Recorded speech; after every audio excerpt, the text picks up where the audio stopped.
ปะกับผัวนี่เป็นยังคือว่าปะกันเอ้ยปะพิษกันมันบ่ได้เฮ็ดซอยเฮ็ดให้เฮ็ดมามันบ่ได้ซอยกันบ่ได้หาเงินหาคำมีแต่พิษกันมันกินยามาเล่นไพ่แล้วมันนอนมีแต่คนเดียวคอยเฮ็ดหาเงินหาคำซื้อข้าวเก็บ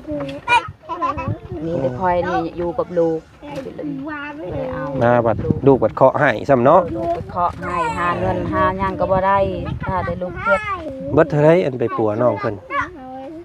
มันหมดนานได้ช่องลาดได้ซื้อหยังเก็บแม่ชื่อให้เขาช่องลาดแล้วบัดเคาะให้ซ้ำพี่น้องเป็นนี่ได้เบิ่งเห็นเบิ่งกระเป๋าจับเบิ่งนี่เจ็บบ่ลูกเจ็บอันนี้พาไปอันห้องหมอห้องหยังนะบ่ไปแล้วไปหมอใหญ่เขาอยากได้เงินไล่แล้วก็มื้อไปเอาจะหักไม้หักหยังก็เจ็บบ่ล่ะบ่ซับสิเจ็บบ่โอเคนั้นเจ็บอยู่เด้อ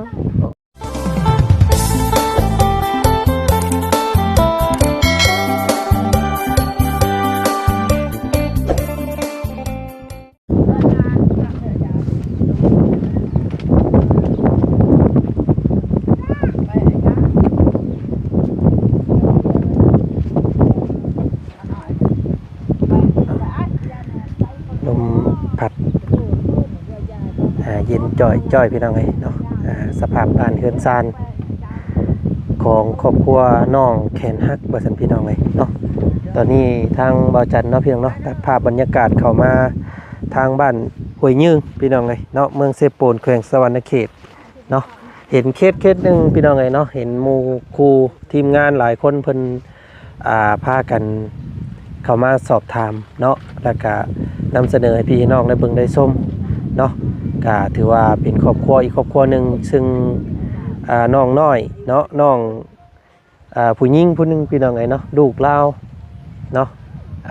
ถือว่าพักตกจากเพื่อนว่าสันแขนฮักพี่น้องไงเนาะพี่น้องไงจังใดกะมื้อนี้ทางบ่าวจันเนาะเข้ามาเยี่ยมมายามถามข่าวเบิ่งอีกช่องทางนึงพี่น้องไงเนาะเป็นกระบอกเสียงให้พี่ให้น้องเบิ่งส้มกันอีกช่องทางนึงว่าซั่นซะเนาะเนาะก่อนอื่นพี่น้องก่อนสิขอเบิ่งขอส้มครอบครัวนี่เนาะทางบ่าวจันกับทักทายเนาะสบายดีเนาะสบายดีพ่อแม่พี่น้องหมู่เพื่อนกันเมื่อสู่คนเจอกันกับบ่าวจันอีกคือเก่าพี่น้องเนาะห่างหายไปมื้อกว่าพี่น้องทางบ่าวจันก็บ่ได้ลงคลิปให้พี่น้องเบิ่งส้มเนาะมื้อนี้ทางบ่าวจันก็ขึ้นมาเซโปนอีกแล้วพี่น้องเนาะมาเปิดคลิปนำเสนอโตอยู่บ้านห้วยยืงเด้อพี่น้องในเมืองเซโปนแขวงสวรรณเขตเนาะก็เป็นหมู่บ้านที่ทางพวกเราได้เข้ามาสดมาช่วยครอบครัวหนึ่งพี่น้องเนาะเป็นครอบครัวของสาวค่ำบอกพี่น้องเลยเนาะสาวค่ำสาวในห้างที่เพิ่นลูกปัวปะอะไรว่าซั่นซะเนาะปัจจุบันก็ถือว่าซอยตัวเองได้แล้วว่าซั่นซะพี่น้องเลยเนาะก็มื้อนี้อาจารย์เห็นคลิปนึงพี่น้องเลยเนาะเห็นน้องน้อยแขนหักเนาะแล้วก็อยู่สภาพบ้านเฮือนซานกับผุพังพี่น้องเลยเนาะหลังที่เห็นในภาพนี่แหละว่าซั่นซะเนาะก็อยากเข้ามาสอบถามหรือว่าหาทางสนช่วยน้องเพิ่นเนาะว่าเป็นจังไดว่าซั่นซะการเป็นอยู่เนาะคือว่ามาอยู่ตูบน้อยๆแค่พี่น้องเลยเนาะตัวทำโครงจับมาเบิ่งมาส้มน้ำกันอีกพี่น้องนึงเนาะ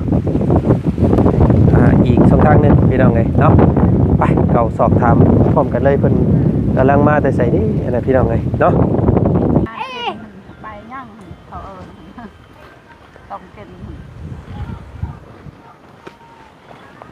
กับเจ้าเนาะโอ้พี่น้องเลยทางอันนั้นผู้เป็นแม่แล้วบ่นั่นเนาะเพิ่นแบกอันไปสั่งเด้มาเนี่ยพี่น้องเลยพี่สบายดีเอ้ยแบกไม่ยังอันนี้ไม่เห็ดซ่านโตพี่น้องเลยแบกไม่มาแต่ป่าเนาะอันนี้เพิ่นต้มมียังซะอันนี้พี่ล่ะมาพี่เถอะเนาะ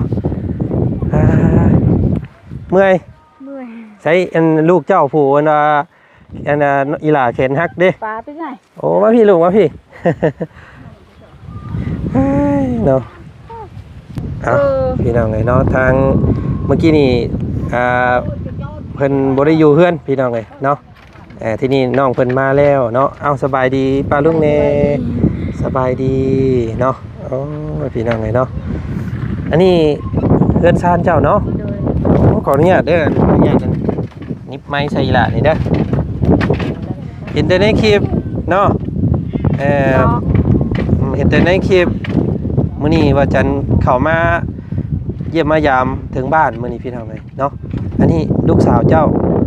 อ๋อลูกสาวคนโตบ่เพิ่นจักปีแด้อีหล่านี่12ปีพี่น้องเลยเนาะเอาก่อนอื่นพี่น้องเลยเนาะทางว่าจันแนะนำตัวเองก่อนเด้อเนาะอันข่อยชื่อว่าจันเด้อเดี๋ยวเอ้ยชื่อนี่ไดนี่ซื้อลำพรลำพร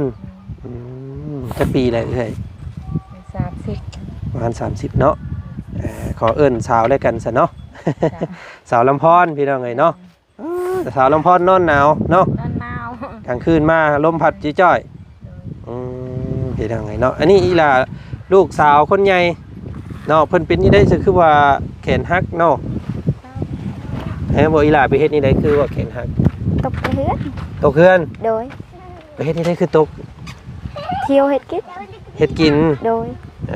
ตกหม่องใดลูกตกหม่องใดตกอยู่อันทางขึ้นฮะโดย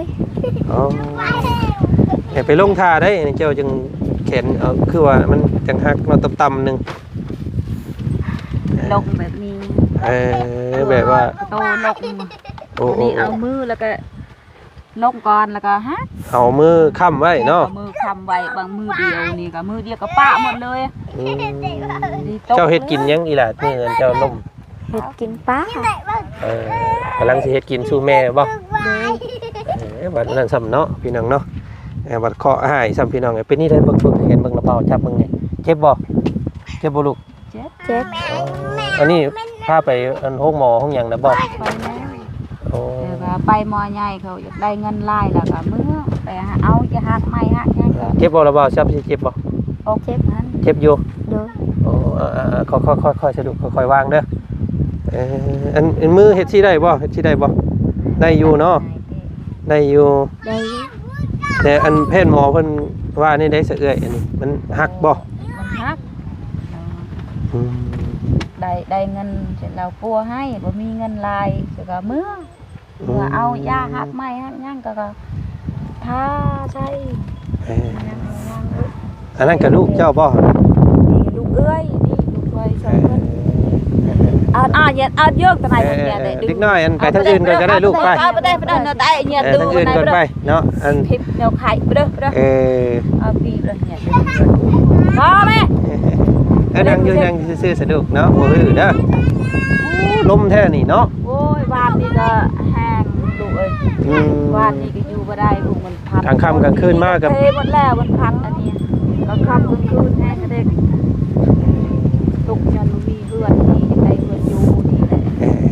มาโอ้ยพี่น้องเลยเพื่อนอยู่นี่จะสะดวกสบายมีบ้านนอนมีบ้านกินอีหล่าอันชื่อนี่ได้เจ้าชื่อจำปา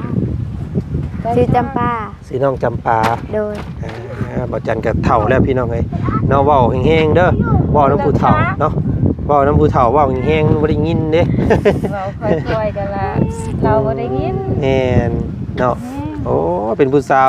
น้อยซ้ำพี่น้องไอ้นี่ปัดมาแขนคดแขนหักบัดนี้เนาะโอ้และกินกินยายังบ่อันนี้ตอนนี้เดี๋ยวนี้เอายาใส่ทาแล้วชื่อยานั้นยาเป็นน้ำเขาชื่อมันนวดบ่นวดเอาให้มันแล้วก็ซื้อยุกยังซี่ได้บ่ลูกซี่ได้บ่ซี่ได้บ่บ่ยุกได้บ่บ่ได้เนาะมันเจ็บเนาะค่อยๆซะเนาะมันกระดูกหักเนาะตกแหงแท้อีหล่าเอ้ยเนาะเห็นแต่ทีมงานแล้วบ่มาหาพี่น้องเนาะครับบ่ได้เคยมาเห็นจักเทื่อเนาะเคยเข้ามาตั้งแต่เป็นชีวิตปีเลยพี่น้องเนาะเฮ็ดเฮือนให้สาวยังก็อันนี้ สาวค่ำสาวกองค่ำเพิ่นเนาะที่ว่า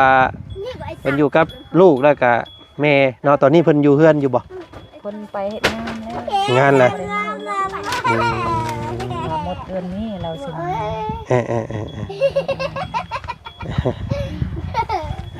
พี่ทางไหนเนาะใส่สารผัวเจ้าไปทางไหน กลัวปะกันแล้วไปรถแล้ว เอ้าเจ้าอยู่กับลูกลำพังซื่อๆบ่สนิท เลยอยู่กับลูก3 คน 4 คนไม่ลูก โอ้ไผใส่อันเฮ็ดเฮือนเฮ็ดซ่านหลังนี้ให้ คอยเฮ็ดเองบ่ได้วันอยู่เฮ็ดนี่ เจ้าเฮ็ดเองเจ้า ก็ไปสู้เขาน้องก็ไปสู้เขาหมดแล้วคอยเฮ็ดเองปลูกเองเฮ็ดเองตัดเอง โอ้ แล้วก็มงเอง เดี๋ยวอันเมื่อก่อนเฮามาคือบ่เคยเห็นเจ้าเนาะเจ้าอยู่บ้านใดแต่ก่อน อยู่บ้านพัวได้เลย10 ปีคอยไปอยู่บ้านพัวเขาแต่งกันเมื่อแล้วไปอยู่บ้านพัววันนี้ปะกันแล้วค่อยมาอยู่บ้านเขาเองบ้าน อันนี้บ้านเกิดเนาะอันนี้เนาะ บ้เกิดเมืองนอนบ้านพ่อเป็นที่ดินพ่อค่อยหมด อันนี้ก็แม่นบ่ดินเจ้าบ่เพิ่นปรับเนาะก็ปรับใหม่ได้นี่พี่น้องเอ้ยแล้วป้ากันได้ฮุบลูกหอมเต้ามาพี่เนาะบ้านหยังเงินบ้านผัวเจ้าตะกี้บ้านสะอี ทางเคมิก บ่เคยได้ยินจักเทื่อเนาะไกลบ่ ไปใกล้บ้านห้วยพก อืม ใกล้บ้านห้วยพกบ้านเนื้อกับฮอนบ้านสีและเคมิกบางแยงกระตัด มาแต่ดนนะบ่เอ้ย ต้นแล้วแต่หัวปีพุ่นไปมาแต่เดือน6ตั้งแต่ช่วงนั้นยามฝนพุ่นเนาะ เลย มาเลยพากันปลุกกันกระตูบนี่อยู่เนาะ แต่ชีวิตค่อยมาแล้วมาขออยู่เฮือนอ้ายอยู่พักเจ้าเฮือนอ้ายแล้วก็แล้วหดข้าวหดน้ำแล้วค่อยมาเฮ็ดเฮือนน้อยนี่ อืม บ่ได้เฮือนใหม่บ่ได้หยัง พอได้ซนกับลูกเนาะได้ลูก3คน โดยมีแต่ไปรับจ้างหมู่คู่แล้วก็มีแต่ซื้อข้าวกินซื้อแต่หม้อเกลือกิน มื้อนี้เห็นคือว่าแบกมาแต่ให้แต่สวนพุ่นไปมาแต่ไสมื้อนี้ มาไปตัดไม้นี่ สิมาเฮ็ดหยังบัดนี้ เฮ็ดชาติวิจะไว้เฮ็ดกิน โอ้สิมาอันเฮ็ดอันนี้บ่ โดย เราก็จักเฮ็ดจักอันนั้นเนาะพี่น้องเอ้ยเนาะป้ากับผัวนี่เป็นหยังคือว่าป้ากันเอ้ย ปะพิษกันมันบ่ได้เฮ็ดซอยเฮ็ดให้เฮ็ดมามันบ่ได้ซอยกันบ่ได้หาเงินหาคำมีแต่พิษกันมันกินยามาเล่นไพ่แล้วมันนอนมันนอนมีแต่คนเดียวค่อยเฮ็ดหาเงินหาคำซื้อข้าวกินบ่ได้ซอยค่อย ยากันครั้งนี้บ่ ยากันคักแน่ใบยาหางจีกคักแน่เรียบร้อย อ๋อ มันเอาผัวเอาเมียแล้วเดี๋ยวนี้เรา อ๋อเอาผู้ใหม่แล้ว เอาผัวใหม่แล้วนี่แต่คอยนี่อยู่กับลูกเอา มาบัดลูกบัดเคาะให้ซ้ำเนาะ ลูกไปเคาะให้หาเงินหาหยังก็บ่ได้ถ้าได้ลูกเจ็บ เบิดเท่าไรอันไปปัวน้องเพิ่น มันหมดนานได้ช่องลาดเลยได้ซื้อหยังเก็บแม่ชื่อให้เขาช่องลาดแล้ว อืม หมดตัวมือแล้วยังบ่ได้ดีแล้วก็หมดจักมือใดก็จะดีเดี๋ยวก็หมดเดือนนี้2 เดือนพุ่นแหละ อืม ดีแล้วยังบ่ได้เฮ็ดหยังแน่มีแต่จับมือเดียวหั่นแหละ เนาะซอยเวียงแม่ก็ยังก็บ่ได้แล้วบัดนี้ บ่ได้ เนาะ และตักน้ำจำข้าวเอาพื้นยาวยังก็บ่ได้แล้ว เอ้ย มีแต่คอยหมดตักน้ำเอาพื้นเอาหยังมีแต่คอยหมด อืม ไปอาบน้ำแล้วคอยไปอาบให้ก็บ่ได้ไปอาบมันอาบบ่ได้แกเสือแกเสือ ไปอาบอยู่ใส่น้ำ อาบพุ่นอยู่ห้วย โอ้ใส่น้ำห้วยเอา โดย เนาะเพราะว่ามันบ่มีน้ำเนาะเอ้ยเนาะ มีน้ำก็ไกล ลำบากแท้บาดนี้พี่น้องเอ้ย แดดแห้งแล้วก็บกหมดน้ำก็บ่ได้ฮอดน้ำกิน อืมจังพ่อพี่น้องเนาะเมื่อก่อนเข้ามาบ่เห็นเฮือนอยู่นี้ว่าซั่นเนาะอันนี้หากะเอ้ยเพิ่นหากะฮุบมาแต่บ้านผัวเนาะมาอยู่น้ำพ่อว่าซั่นพ่อดินนี่ดินพ่อดินแม่เพิ่นปันให้เนาะ โดย เป็นดินของสุเจ้าเองบัดนี้เนาะ ชุมเขาเอง อืม เป็นมือพอแท้แดดพอปันให้ ผ่ามีหยังนี่ก็ฮุบมาแต่พุ่นบ่มาแต่ ขอพี่น้องอยู่นี่ เออ ขอพี่น้องน้องให้ ปะห่างกันมาไปซี่ได้เพิ่นเอาหยังให้แน่ บ่มีหยังมีแต่นั้นตัวห่มช่องชัมพืชนั่นแหละแบ่งกัน เพิ่นบ่ได้เสียเงินเสียหยังให้บ่ บ่ เพราะว่าเจ้าเป็นผู้ปะเนาะ โดยบัดนี้อันเฮ็ดให้เฮ็ดหยังแล้วค่อยปะให้เราหมด เออ ค่อยบ่มื้อเบื่อแล้วค่อยเมื่อยอยู่นำแล้วเมื่อยหาเงินหาคำเลี้ยงลูกแน่เลี้ยงพ่อแน่ค่อยก็ยอมเลี้ยงเรา เรามีได้กินก็นอนกินก็นอนค่อยก็ไปหัดยางหัด กินให้ลาวแน่ลาวพอก็ให้ลาวแน่ลาวจะชื่อยากินแล้วบ่กินชื่อไม่นิดไฟ ผู้เดียวนี่หาเนาะก็ไว้แน่พี่น้องเนาะลูกผัวแบบนั้น เมื่อละจริงไปยาเห็นความแล้วนี่กลับคืนบ้านเกิดมาบ้านนี้พี่น้องกันปุ๊กกระตูบอยู่สำนึกนับหนึ่งใหม่แล้วบัดนี้เนาะเริ่มต้นชีวิตใหม่เด้อเนาะมีคนหักคนแพงก็เบิ่งเพิ่นดีๆแล้วบาดนี้จังเอาเพิ่นสิหักลูกเฮาอยู่บ่ นี่ไอ้เอ้ยบ่หักบ่เอาอีกอยู่กับลูกนี่ไปไสยอมแหละ อีหล่าเพิ่นนี่ก็เข้าโรงเรียนอยู่บ่ บอก ไม่ได้เข้ามาใหญ่อยู่นี่แล้วยังไม่ได้เข้าพอดีจะให้เราเข้าเป็นแค่หักก่อน ตะกี้ก็เข้าโรงเรียนอยู่บ่ลูก อยู่จะพูดเราเข้า เขาอยู่ อยู่ปอยังอยู่ผู้ เรียนปอเกียบนี่แหละยังไม่ได้ฮอดปอยัง ก็บัดวันนี้ไปอยู่คีวีเงินคู่ก็ช้อนบ่ก็มือมันช้อนมือก็มันบ่ได้ช้อนเดี๋ยวมันขี้คร้านอยากไปมันสายอยู่บ้านมีวงเวียนบ้านตากอีก ลูกสาวผู้หนึงลูกชาย2คนเจ้ากันเนาะแม่นเอามาเบิดบ่ได้ให้ทั้งผัวบ่ ผัวอยู่คนนึงซ้ำนี่อยู่ เอา4คนผู้ลูกเจ้านะผู้ชายบ่ ใช่ มามเจ้า3 คอยสร้าง ให้เพิ่นผู้หนึง ป้า ลูกเข็นฮักไปสิเราก็บ่ได้มาเยี่ยมบ่เพิ่นก็ฮู้อยู่บ่เนาะ จากของเขา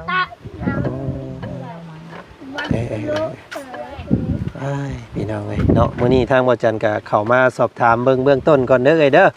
เนาะนี่แหละพี่น้องเอ้ยเนาะมีหยังที่ซอยได้ก็สิหาทางซอยพี่น้องเอ้ยเนาะกลางค่ำกลางคืนมืดมัวได้นี่เนาะมีไฟอยู่บ่เอ้ย ไผนั้นจะเป็น ใช้มาพี่มาพางย่างเบิ่งได้มาย่างเลาะเบิ่งเฮือนเนาะนี่พี่น้องเอ้ยเนาะอันนี้ผู้หญิงได้เฮ็ดนี่พี่น้องเอ้ยเนาะเราเฮ็ดเองเราสิแม่นเอ้ยเพิ่นก็เก่งสมควรพี่น้องเอ้ยเนาะใจเด็ดเดียวป้าลูกป้าผัวมาเลยก็สั่งที่พักพิงให้ดู จอยห เนาะ นึ่ง พอได้ส้นในพื้นแผ่นดินบ้านเกิดตัวเองว่าซั่นซะพี่น้องเอ้ยเนาะเรื่องราวมันก็คือสิเมื่อยอดอีดีเลยเนาะเอ้ยเนาะถ้ามาบ่ถ้ามันพอลำพอดีก็คือสิบ่โหมลูกหอบเต้ามาไปซี่ดอกเนาะยาเพิ่นซะเลยเอ้ยเนาะเพิ่นมันบ่ดีแต่ก็อยู่กับลูกนี่แหละเนาะเป็นกำลังใจให้เด้อเนาะอันนั้นไผซะนี่ เอ้ย เอ้ย มาแต่บ้าน โอ้เพิ่นมาอยู่นำบ่ คนมาเยี่ยม มาเยี่ยมอีหลาน้อยเพิ่นนี่บ่ เยี่ยมเอลานี่เป็นแฟนฮัก อืม เลยได้เงินจะไปเยี่ยม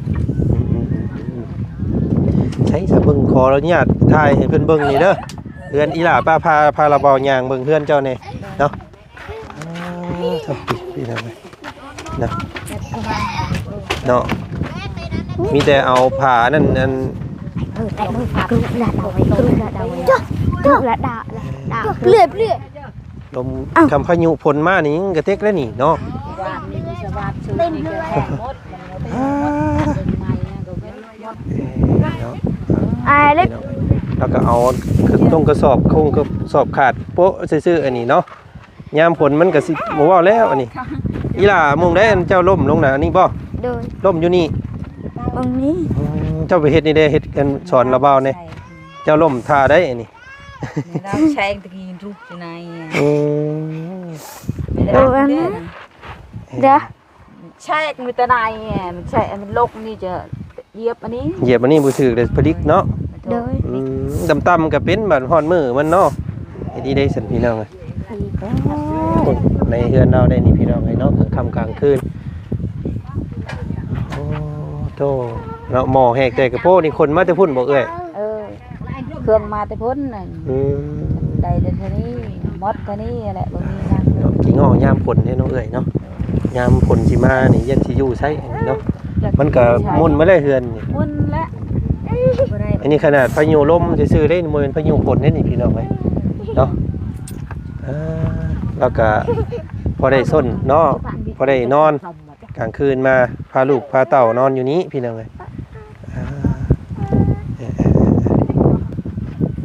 เข้าเพิ่นนั้นเอาให้อยู่บ่ทีมงาน เลยเอาให้มื้อนั้นมือได้มือมาเข้ามาได้แล้ว3มื้อนี้ โอ้ไผจื้อเพิ่นอยู่บ่บ่าวหยัง บางอย่าง บ่ลืมชื่อแล้ว ผู้สูงๆนั่นบ่บ่าวยาวแม่นบ่ เรียนทีมงานเดียวกันครับซึ่งอันข่อยนี่แหละเนาะหมู่เดียวกันพี่น้องไง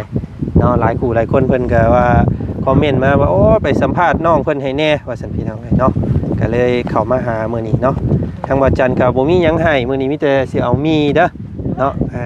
เงินในกระโตเจ้ามีจักพัน มีแสนหนึง แสนหนึงเดี๋ยวอันว่าจันทร์สิเอามีมาให้เนาะเพราะอันได้อันทางมาก่อนพี่น้องเนาะเดี๋ยวแป๊บนึงเด้อเดี๋ยวไงเนาะเอากล้าขนมโอ้ยลูกแต่ละคนนี่ซื้อนี่ใดแน่นี่ซื้อจำปาแล้วก็ ไอซิม อาซิม ลิม ลิมโอ้ยลิมโค้ง คือน้องคนเนียนไอพิม ผู้อยู่น้ำเพิ่นเห็นบ่โอ้เดี๋ยวเอาอีหล่ะขนมกับอันมีเนาะเอาไว้ให้กินเด้อโอ้ยเราสิบ่ฮับบ่ได้ได้นี่เนาะขอบใจ ระวังก่อนเด้อเนาะระวังเด้ออันระวังเฮ็ดหยังก็ ให้มี มาคอยจับก่อนเนาะระวังมันล่มอีกได้หันพี่น้องเลยอันนี้ยังไข่เนี่ยมันบ่ได้อันนั้นปานใดได้นี่เบิ่งระเบาจับกันอีกเด้มันแค่บวบซื่อนะอันนี้เนาะ มือทบิดเบาลาวมาทบิดเลยเราเจ็บเบาลาวมานี่เลย ตอนนี้ก็มันก็พอไข่เนี่ยแล้วบัดนี้เนาะอีหล่าเนาะ เด้อ พอทนได้เนาะปกติเพิ่นสิมีไม้ทาบไม้ได้แต่กับ แล้วแต่ตะเบ็ด โอ้ ทับแล้วแต่บันลดแล้วก็กดเอา เนาะเป็นเงินผู้สาวน้อยแขนคดแล้วบาดนี้พี่ เนาะ เล่นได้ลูก ระวังนะมัดระวังเอาเด้อเนาะมื้อหน้ามื้อในแล้วเราเบาสิมาเยี่ยมใหม่อีกเนาะมาถ่ายให้ป้าลุงเพิ่นเบิ่งก่อนมื้อนี้เนาะเอ้ยกะป้าลูกป้าผัวมากะสู้ๆเด้อเอ้ยเด้อเนาะคิดว่าอย่างน้อยเฮาก็มีลูกบัดนี้เนาะอยู่นำลูกหาอยู่หากินมีให้เฮ็ดให้อยู่บ่ เป็นให้ดินนาก็มีไฟเฮ็ดมันยังบ่ได้ทอดเป็นไห้นี่ดินนามันพอกันนี้เดี๋ยวมีเงินมีคำเฮ็ดไอ้จิป้านี่ได้เฮ็ดให้ อันนี้ฮอดใช้อันเดินเจ้าฮอดแม่นเบิดบ่ฮอดห้วยพุ่นอย่าเกี่ยวไปพุ่นเนาะอันนี้เป็นของชุมเจ้าเองอันนี้เนาะเดินกับอายคอยนี่อายลูกนี่พี่น้องเอ้ยเนาะอยู่บ้านห้วยยืงเด้อปัจจุบันเนาะทางบ่จันพาพี่พาน้องเข้ามาเบิ่งครอบครัวของน้องจำปาเนาะชื่องามเด้นี่พี่น้องชื่อน้องจำปาหายไปไวแล้วลูกเด้อเนาะหายไปไวเศร้าไปไวมื้อหน้ามื้อในเราบ่สิ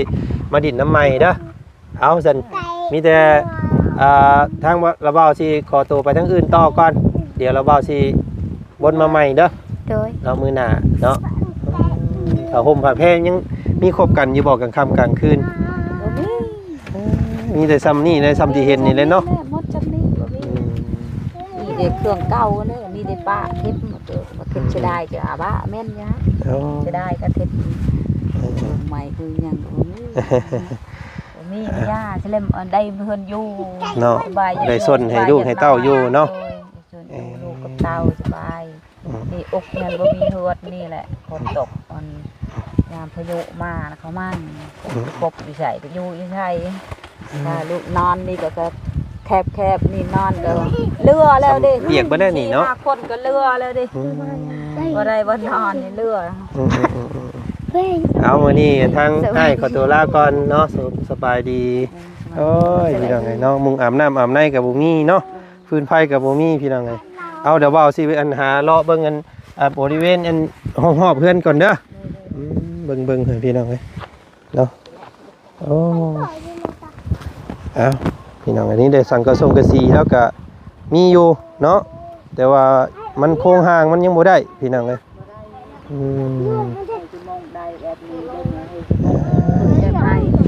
เนาะมันต้องเป็นโค้งไม้เฮ็ดดีๆซะก่อนคำสิโมงก็ได้อันนี้เป็นไม้นิ้วจะเล่าเฮ็ดเอาเองซื่อๆพี่น้องเอ้ย เนาะมันก็ยังขาดหลายอย่างเนาะเอ้ยเพื่อนก็ห้างคนก็ห้างบัดนี้พี่น้องเอ้ยเนาะ เอ้ยผัวไปอยู่น้ำลูกน้ำผัวหลายปีว่าซั่นเนาะแต่ว่าผัวบ่เอาเวียกเอางานว่าซั่นพี่น้องเอ้ยเนาะกินของมึนเมาเสพสิ่งเสพติดเนาะก็โอ้ยพี่น้องเอ้ยผลที่ตามมาก็คือลูกเต้านี่แหละเนาะบ่มีผู้เบิ่งผู้แย่งบัดนี้เป็นกำพร้าพ่อแม่แยกทางกันว่าซั่นซะเนาะก็โอ้ยพี่น้องเอ้ยจังไดก็ติดตามเบิ่งเนาะครอบครัวของน้องเพิ่นถ้าผู้ใดเนาะเห็นคลิปนี้แล้วเนาะอยากช่วยครอบครัวเพิ่นในด้านใดก็ยินดีเด้อพี่น้องเด้อเนาะทางวัดจันทร์ยินดีเป็นสะพานบุญให้เนาะมื้อหน้ามื้อในอยากให้วัดจันทร์เข้ามาหาก็ติดต่อได้เสมอพี่น้องเอ้ยเนาะทางวัดจันทร์มื้อนี้ขอตัวก่อนพบกันใหม่เด้อพี่น้องเด้อเนาะคลิปหน้าได้กันเนาะคลิปนี้มาซอยเบื้องต้นน้องจำปาพี่น้องเอ้ยเนาะส่งให้เนาะพ่อแม่ป้ากันบัดตัวเองบัดเข็นฮักซ้ำพี่น้องเอ้ยโอ้ยเนาะติดตามเบิ่งพี่น้องเอ้ยเนาะกับครอบครัวใหม่ก็ให้กำลังใจพี่น้องเอ้ยเนาะให้ครอบครัวเพิ่นพบสิ่งดีๆด้วยกันเนาะเนาะมื้อนี้ถ่ายทำให้พี่น้องเบิ่งชมซำนี้ก่อนเนาะเจอกันใหม่เด้อพี่น้องสบายดีสวัสดี